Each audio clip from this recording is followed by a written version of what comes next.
So, Mrs. Yu, before I move on to, India and the world community and their silence, I just want to understand from you as well, how does the Xi Jinping government then indoctrinate people, specifically in mainland China? We know of what's been happening in Tibet and Xinjiang, but we don't know enough about mainland China and what really happens there. How is this fear instilled in the people? What they have achieved is beyond any wildest imagination in history. Most people talk about 1984, the novel, the fiction, but this is a lot worse than fiction in people's thoughts. Monitored live. They can track anyone at any moment with everything. So everybody is transparent. This kind of control, I think most people just don't really know. For example, there are some journalists who tested, how long it takes for the system to locate you. It just takes like minutes to track someone.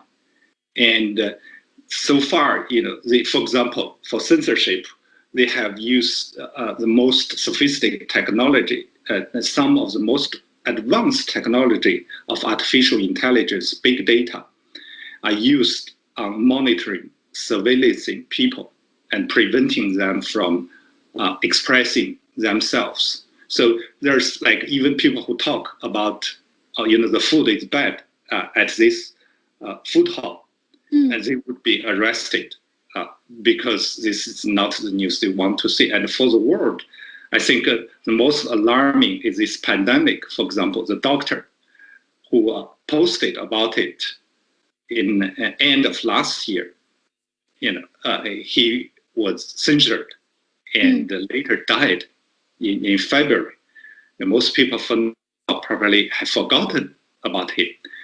Had he been allowed to speak out, had there been free press, the world could avoid this disaster simply because he was talking about this man-to-man, person-to-person transmission through this virus, the pandemic.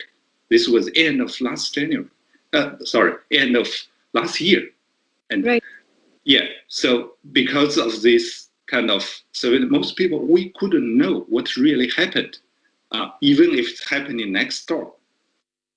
So what people see every day is a happy reality that's doctored for them, produced, and sometimes customized to very individual, because they can do this, they can feed you whatever you want. They can predict what you want to know, to hear, and produce it for you. This is just beyond any imagination.